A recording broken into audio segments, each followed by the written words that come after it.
하나님의 말씀 함께 보시겠습니다. 오늘 우리에게 주신 하나님의 말씀은 신약 성경 마가복음 10장 13절에서 16절까지 말씀입니다. 신약 성경 마가복음 10장 13절에서 16절까지 말씀입니다. 제가 가진 성경으로 신약 71쪽에 있습니다. 찾으셨으면 같이 한 목소리로 합독하시겠습니다. 사람들이 예수께서 만져주심을 바라고 어린아이들을 데리고 오매 제자들이 꾸짖거늘 예수께서 보시고 노하시어 이르시되 어린아이들이 내게 오는 것을 용납하고 금하지 말라. 하나님의 나라가 이런 자의 것이니라. 내가 진실로 너희에게 이르노니 누구든지 하나님의 나라를 어린아이와 같이 받들지 않는 자는 결단코 그곳에 들어가지 못하리라 하시고 그 어린아이들을 안고 그들 위에 안수하시고 축복하시니라. 아멘. 잠시 기도하고 하나님 말씀 듣습니다. 은혜로우신 주님, 이 시간 말씀하여 주시고 놀라운 주의 영이 우리의 심령 속에 임하게 하여 주옵소서. 주의 말씀 전하는 종을 불쌍히 여기시어 주의 말씀이 손상 없이 성도들의 심령 속으로 거침없이 흐르게 하여 주옵소서. 예수님의 이름으로 기도하옵나이다. 아멘. 오늘 어린이 주일에 나오신 모든 분들 하나님의 은혜 가득하기를 축원합니다. 우리 김명인 학생 있으면 한 번 더 박수해 주려고 그랬는데, 이집트 왕자 모세 요게벳의 노래라고 그래가지고요. 그 영상 보셨으니까 그야말로 예쁜 목소리로 은혜롭게 불러줘서 고마운 마음이 있습니다. 아마 계단 다 못 내렸을 것 같아요. 박수 한번 해도 됩니다. 아시는 대로 오늘 어린이 주일입니다. 원래 어린이 주일에는 특별히 하는 행사가 있기는 합니다. 유아 세례식 원래 합니다. 저는 유아 세례 하는 걸 굉장히 즐깁니다. 왜냐 그러면 어린 아이들이 세례받는 그 모습이 얼마나 사실은 예쁘고 좋습니까? 그리고 교회 공동체 안에 어린 영혼들이 있다는 것은 너무도 기쁜 일이기도 하고, 그래서 유아 세례 할 때마다 사실은 제가 제일 은혜 받는데 코로나19 사태가 종식되지 않았기 때문에 성찬식, 세례식, 유아 세례식 모두 다 하반기로 미뤘습니다. 그래서 유아 세례식 못하는 게 사실은 굉장히 아쉽긴 해도요, 제가 경사스러운 일을 여러분들한테 소개를 할 테니까 어떤 경사인지 여러분들이 맞춰보셨으면 좋겠습니다. 문기준 형제 임경미 집사님 가정에 경사가 있습니다. 명현태 집사님, 박소영 성도 가정에도 경사가 있습니다. 유병현 집사님, 황미숙 집사님 가정에도 경사가 있습니다. 어떤 좋은 일이겠습니까? 아시는 대로 장례식은 아닌 것 같고 애들이 태어났어요. 이름 불러드려요. 문기준 형제 임병미 집사님 가정엔 아들 이름이 서진이고요. 명현태 집사님, 박소영 성도 가정에서는 아들 성원이, 그리고 유병윤 집사님, 황미숙 집사님 가정에서는 딸을 낳았는데 아직 이름을 안 지었습니다. 그래가지고 이름은 말씀드릴 수가 없습니다. 아이고 목사님, 시집장가 가는 게 당연한 거고 시집장가 가면 애들을 낳는 게 당연한 건데 뭘 경사냐고 그렇게 하신다 그러면 아니라고 말씀드리고 싶습니다. 아무나 결혼합니까? 안 그렇습니다. 결혼 못하는 분들 많습니다. 결혼했다고 아무나 자식 낳습니까? 아니에요. 자식 못 낳는 분들도 굉장히 많아요.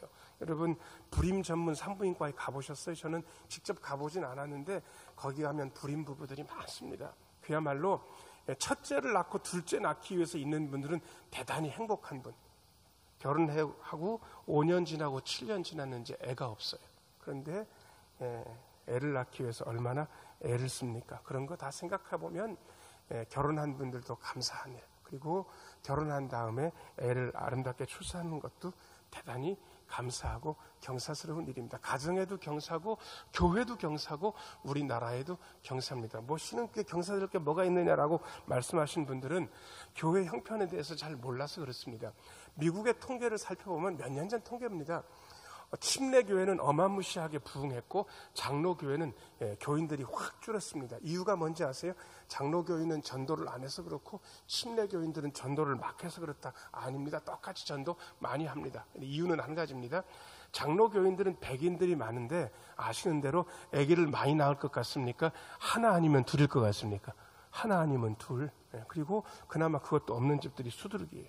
그런데 침례 교인들은 흑인들이 많은데 이 흑인들은 산하 제한을 잘 안 합니다. 그래가지고 보통 4명이 기본이고요. 조금 힘썼다 그러면 5명, 6명, 막 7명까지 애들이 있는 거예요. 여러분, 침례 교인들인데 애들이 4명, 5명, 6명, 7명 그래가지고 10년 내지 15년, 20년만 지나면 교회가 막 드글드글하게 부흥하는 거예요.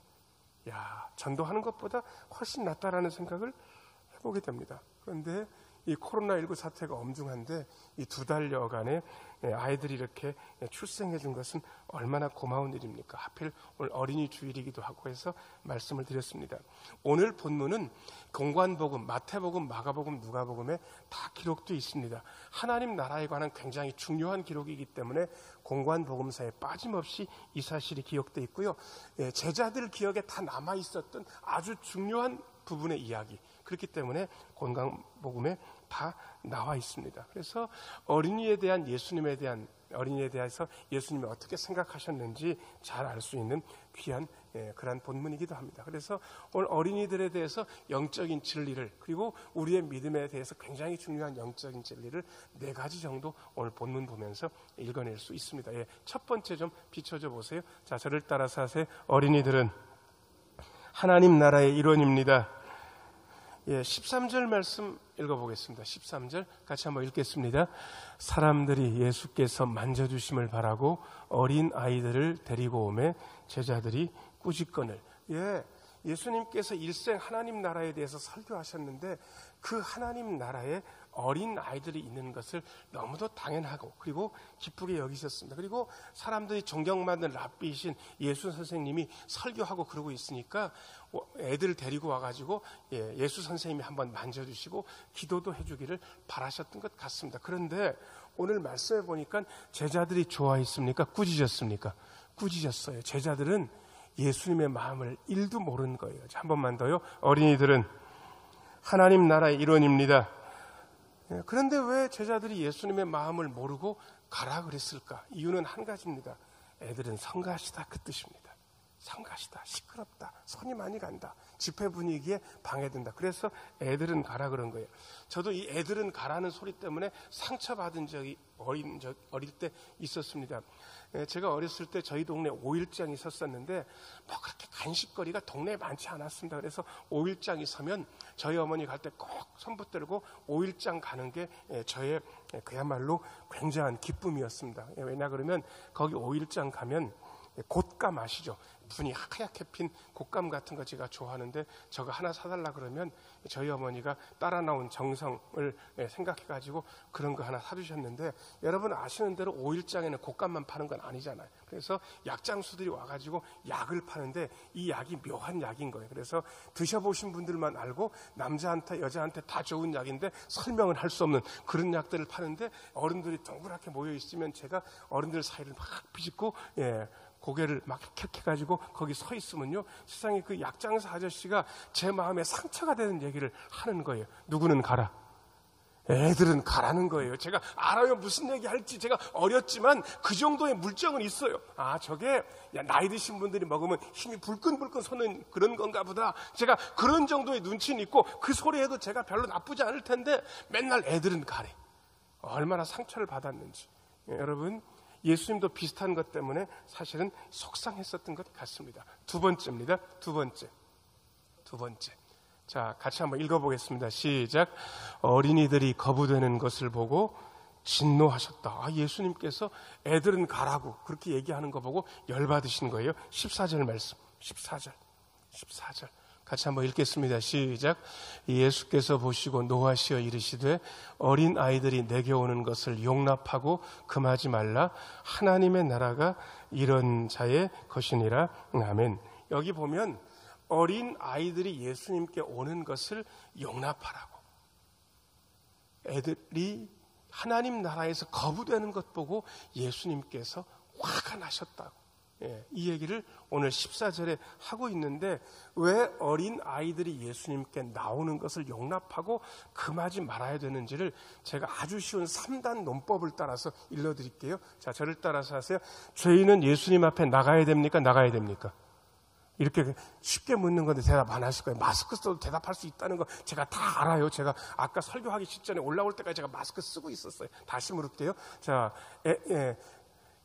죄인들은 예수님 앞에 나와야 됩니까? 나와야 됩니까? 나와야 돼요. 자, 그럼 다시 물을게요. 죄인들은 예수님 앞에 나와야 되는데 아이들도, 어린 아이들도 죄인입니까? 죄인입니까? 죄인이에요. 아이고, 애들이 무슨 죄를 저질렀긴 하는 분들은 애들에 대해서 잘 모르는 거예요. 애들도 다 죄인. 자, 그러면 3단 논법. 죄인은 예수님께 나와야 된다. 아이들도 죄인이다. 세 번째는 그러니까 어린 아이들도 예수님께 나와야 된다. 이게 3단 논법인 거예요. 아, 죄인은 예수님께 나와야 되고 어린 아이들도 죄인이고 그러니까 당연히 어린 아이들도 예수님께 나와야 되는 거예요. 자, 저를 따라서 해서 어린 아이에게도 예수님이 필요합니다. 애들이 죄인이라는 것에 대해서 굉장히 거부감을 가지시는 분들이 있는데 안 그래요. 어른들이 죄인인 것과 똑같이 애들도 죄인입니다. 이 애들이 죄인인 걸 어떻게 아냐 그러면요. 어려서부터 안 배워주는데도요. 거짓말을 꽤 애들이 잘해요. 자, 그럼 제가 한번 시범을 보여드려 볼게요. 자, 어떤 애가 방에 혼자 있는데 놀다가 보니까 화병에 그림이 이쁘게 돼 있는데 그걸 이렇게 밀고 당기고 하다가 그걸 훅 하고 민 바람에 화병이 넘어지면서 와장창 깨졌어요. 애는 안 다쳤어요. 소리가 애 노는 방에서 쨍그랑 소리가 나니까 엄마 아빠가 너무 놀래가지고 와가지고 보니까 사고 났는데 애는 안 다치니까 놀래가지고 야 괜찮니? 그런 다음에 뭐라고 애한테 묻냐 그러면 이 화병 누가 그랬냐 그러면 애들이 야, 뭐라고 대답할 것 같습니다. 1번 내가 그랬다. 2번 나는 안 그랬다. 자, 1번과 2번 중에 애들이 뭐라고 할 것 같습니까? 여러분 내가 그랬다 하는 애들은 10 중에 9, 한 명도 없어. 전부 거의 모든 애들이 내가 안 그랬다 그러는 거예요. 여러분 거짓말입니까? 거짓말입니까? 애들이 그 거짓말을 어떻게 하는 거예요? 거짓말 하라고 부모한테 교육받아서 하는 겁니까? 자연스럽게 나온 겁니까? 자연스럽게 나온 거예요. 그걸 보니까 애들도 어른들이랑 똑같이 죄인인 거예요. 저도 거짓말을 자연스럽게 한 적이 몇 번 있습니다.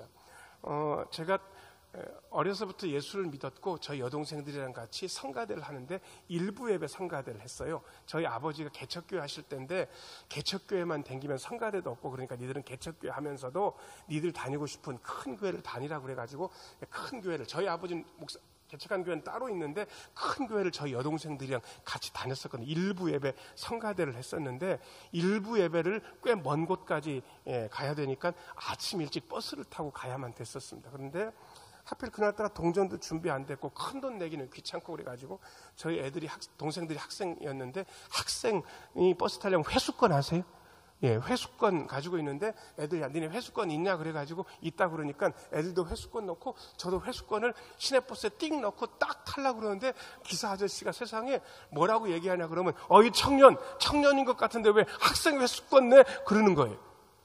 여러분 그때라도 제가 뭐라 그래요? 잘못했다 그래서 돈을 더 치르면 되는데 제 입에서 자연스럽게 무슨 말이 나왔냐 그러면 저 학생인데요 그러는. 학생처럼 안 보이는데 저 몇 년 꿇었어요. 여기까지 1초도 망설임 없이 거짓말이 자연스럽게 되는 거예요. 여러분 왜 거짓말이 자연스럽게 됐는지 제가 이유를 알아요. 자, 저를 따라서 하세요. 정 목사는 큰 소리로 해봐봐요. 정 목사는 죄인이다. 죄인인 거예요. 죄인이라서 거짓말이 자연스럽게 되는 거예요. 목사 아들인데도 거짓말이 자연스럽게 돼요. 애들도 그래요.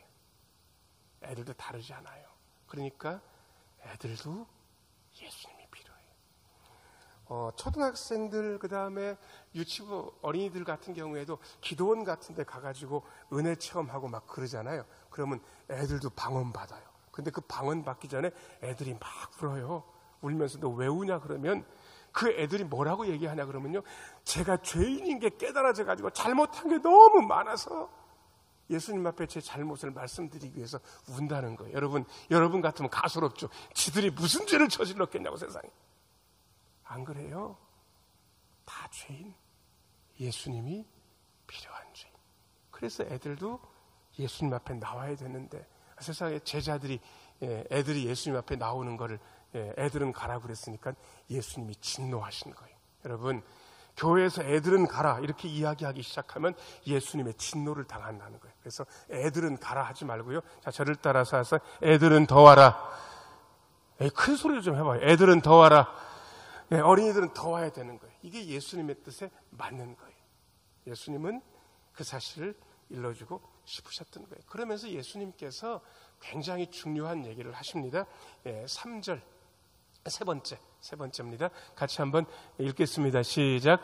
어린이처럼 하나님 나라를 받들라고 하시며 15절 같이 읽습니다. 시작. 내가 진실로 너희에게 이르노니 누구든지 하나님의 나라를 어린아이와 같이 받들지 않는 자는 결단코 그곳에 들어가지 못하리라 하시고, 여기 보니까 어린아이를 누구처럼 받들어야 된다고, 누구와 같이 받들어야 된다고 하십니까? 하나님의 나라를 누구처럼? 어린아이처럼. 하나님의 나라를 어린아이와 같이 받들어야 된다고 얘기를 하시는데, 도대체 하나님의 나라를 어린아이들이 같이 받드는 게 도대체 뭘까? 그래서 어떤 분들은 애들이 착해서 그랬대. 애들이 겸손해서 그런 말씀을 하시는 거라고. 그런데 여러분, 아이들이 겸손합니까? 꼭 그런 건 아닙니까? 잘 모르세요? 애들한테 물어보세요. 칭찬하면서, 야, 너 이거 진짜 잘한다. 그러면 애들이요, 아우, 제가 이거 잘하진 못하고요, 그냥 열심히 해서 이렇게 대답하는 애들 없어요. 뭐라고 보통 얘기하는, 저희 반에서 제가 이거 제일 잘해요. 제가요, 엄청 잘해요. 지금 애들이 겸손한 것 같습니까? 꼭 그런 건 아닌 것 같습니까? 꼭 그런 건 아닌 거예요. 애들도 죄인이기 때문에 교만하고, 애들도 죄인이기 때문에 정직하지 않고 거짓말도 잘합니다. 그런데 도대체 하나님의 나라를 어린 아이들처럼 받드는 건 뭘까? 제가 중요한 장면 하나가 기억이 납니다. 어떤 젊은 세대인데 엄마예요. 애기 엄마인데 한 4살, 5살쯤 됐을까?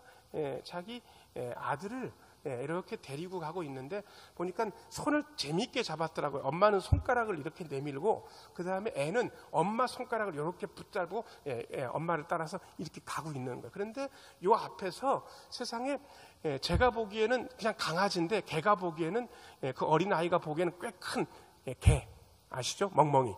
이 멍멍이가 왕 하면서 그 애하고 엄마 쪽으로 이렇게 달려드니까 세상에 그 어린아이가 엄마 손가락을 꽉 붙은 채로요, 누구 뒤로 피했겠습니까?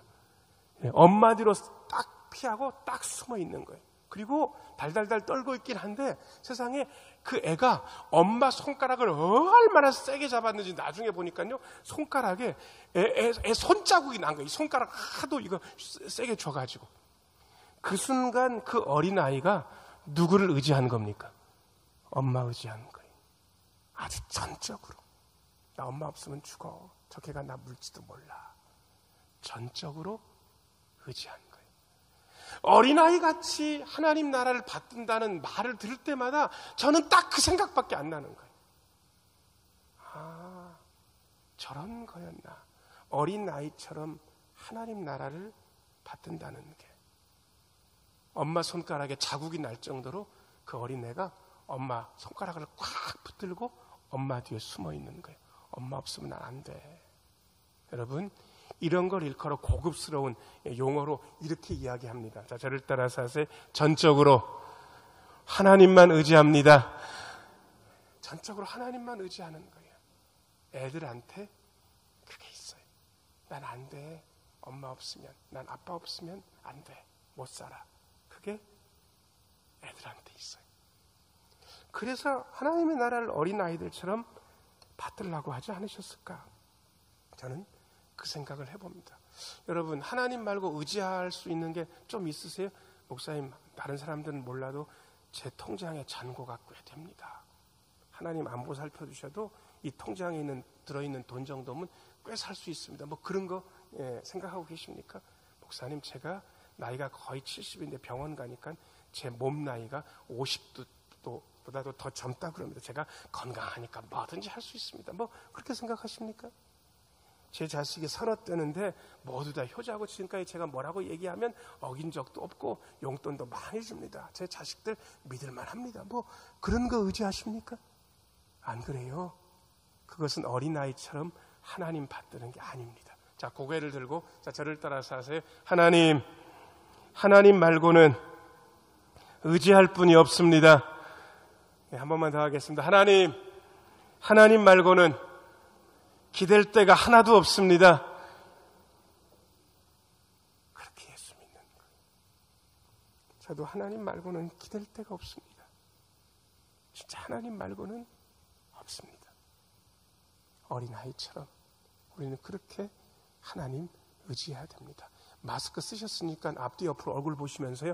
하나님밖에는 없어요. 한마디씩 하겠습니다. 자, 시작. 하나님밖에는 없어요. 예, 하나님밖에는 없어요. 돈도 없어요. 건강하지도 않아요. 자식들도 믿을 수가 없어요. 하나님밖에는 없어요. 어린아이들이 그렇게 하나님 나라를 받든다고, 그렇게 예수 믿고 하나님 나라 받들어야 된다고 우리 예수님께서 일러주셨습니다. 그 다음에 네 번째입니다. 네 번째. 자, 같이 한번 읽어보겠습니다. 시작. 어린이를 안고 안수하시고 축복하심. 16절 말씀 같이 읽겠습니다. 시작. 그 어린아이들을 안고 그들에 안수하시고 축복하시니라. 한 번만 더요. 그 어린아이들을 안고 그들 위에 뭐 하셨다고요? 축복하셨다고. 예, 저는 안아주는 거 되게 좋아합니다. 참 고맙고 감사한 것은 저희 시골에 계신 아버지 목사님이 1년이면 2번 정도 아니면 1번 정도 저희 집에 오십니다. 명절 되기 전에 오셨다가 같이 서울도 모시고 가고 그러는데, 저희 아버지가요, 터미널까지 제가 모시러 가면 저희 아버지가 이렇게 제 얼굴 보시면서 손을 한번 탁 드시고요, 제가 가까이 가면 저희 아버지가 저를 어떻게 해주실 것 같습니까? 예, 배 나온 정 목사를 탁 안아주시고 어깨를 탁탁탁탁. 예, 너무 행복하고 좋은 거예요. 안아주셔서. 예, 집에 모시고 오면 아이고 우리 며느리 잘 살았네 그러면서 저희 아내도 안아주시고 저희 딸들 둘이 있으면 안아주십니다. 너무 좋아요. 여러분, 가족들 많이 안아주세요. 아들, 딸도 안아주시고, 우리 엄마가 한번 안아보자, 우리 할머니, 할아버지가 한번 안아보자, 안아도 주시고, 어깨도 두들겨 주세요. 그 대신 참 주의해야 될 것은 있더라고요. 교회에서 아이들이 일찍 자랍니다. 제가 부임해가지고 지금 14년 됐는데, 그때 유치부였던 그런 아이들이 훌쩍 자라가지고 이제는 그야말로 어른 됐습니다. 그야말로 키도 훌쩍 크고, 여자아이들 같은 경우는 그야말로 아가씨가 되는데, 정 목사가 옛날 어렸을 때 생각하고 막 안아주겠다 그러면 됩니까? 안 됩니까? 큰일 나요. 그건 큰일 난 일입니다. 그때는 이렇게 멀리서 띄워서 보면서, 야, 너 참 아이들처럼 이쁘다. 그렇게 멋있다. 뭐 그렇게 해주는 거죠. 애정 표현 해주라고 제가 말씀드리고 있는 겁니다. 착하다고, 이쁘다고, 멋지다고 그렇게 해주세요. 자, 그 다음에 많이 잊어버리고 많이 못하는 건데 16절 다시 한번 비춰줘 보세요. 그들 위에 뭐 하시고 안수하시고. 야, 이거 안수는 예수님이나 하고 목사나 하고 그러는 거지. 아니에요. 절대로 안 그렇습니다. 아브라함, 이삭, 야곱 할 것 없이 평신도였습니다. 그런데 안수했습니다. 여러분들도요, 오랜만에 자녀들이 오고 손자, 손녀들이 오면 할아버지, 할머니, 아버지, 어머니가 아빠, 엄마가, 할아버지, 할머니가 기도해 줄게 그러면서 충분히 안수하실 수 있고, 저는 여러분들한테 권장합니다. 여러분들 손자, 손녀들 오고 아들, 딸 오거들랑 할머니가, 엄마가, 할아버지가, 아버지가 기도해 줄게 그러면서 안수해 주세요. 저는 여러분들이 당연히 그렇게 할 권한도 있고 그렇게 하셔야 된다고 믿는 쪽입니다. 자, 저를 따라서 하세요. 나도 집안에서 안수할 수 있다. 안수할 수 있어요. 예수님이 하신 걸 왜 못합니까? 여러분들도 그렇게 하셔야지. 그 다음에 진짜 중요한 거, 축복하는 거예요. 축복하는 거. 자, 저를 따라서 하세요. 나도 축복할 수 있다. 축복할 수 있습니다. 저는 저희 아버지, 어머니의 축복 기도도 많이 받았지만 돌아가신 저희 할머니 축복 기도를 많이 받았습니다. 그야말로 이대 독자를 자신의 생명보다 더 사랑하는 오춘유 집사님, 우리 할머니 집사님으로 돌아가셨는데요. 새벽 예배 빠지지 않고 나가셨습니다. 새벽 기도 나갔다 오시면, 제가 초등학생 때였는데 꼭 제가 자고 있으면 배를 이렇게 까가지고 제 배에다 손을 얹고 기도해 주셨습니다. 그때 자는 척 했습니다. 왜냐 그러면 깨어있다고 생각되면 저희 할머니가 말을 붙일 거고 새벽에 잠을 더 못 자니까 자는 척 하면서도 저희 할머니가 제 배에다 이렇게 손 얹고 기도해 주시는 것을 즐겼습니다. 지금 소원이 하나 있다면 다시 한번 할머니가 제 배에 이렇게 손을 얹고 기도해 주시는 것, 그 목소리를 들을 수 있었으면 정말 소원이 없겠습니다. 여러분, 이렇게 기도하고 안수하고 안아주면서 뭐가 전달되는지 아세요? 믿음이 전달되는 거예요. 알게 모르게. 사랑하는 여러분, 오늘 어린이 주일입니다. 어린아이들 하나님 나라의 일원입니다. 하나님 나라 안에서 어린아이들 거부돼서는 안 되고 하나님 나라 안에서 당당하게 한 축을 차지할 수 있어야 됩니다. 어린이처럼 전적으로 하나님 나라를 받들고 하나님 믿어야 되고요. 우린 어린아이들을 안고 안수하고 축복해 줘야 됩니다. 이렇게 하면서 믿음이 전수될 것이고 신흥교회 안에 하나님 나라가 더 온전하게 성장해 나갈 것입니다. 여러분 모두의 자녀들, 자녀손들을 축복하고요. 예수님께 축복받고 그리고 예수님의 은혜를 따라 아름다운 자녀손들이 자라나는 것 보게 되시기를 예수님의 이름으로 축복합니다. 기도하겠습니다. 은혜로우신 주님, 어린이들을 막지 말라고 말씀하신 예수님의 정신을 따라 우리의 가정 안에 어린 자녀들, 자녀손들 잘 자라게 하여 주옵소서. 우리도 말씀처럼 안고 안수하고 축복하게 도와주시고 우리도 어린이들의 마음처럼 하나님 나라를 전적으로 의지하게 하여 주옵소서. 그리하여 신흥교회를 통해서 하나님 나라가 완벽하게 온전하게 되는 것들을 보게 하여 주옵소서. 예수님 이름으로 기도하옵나이다. 아멘.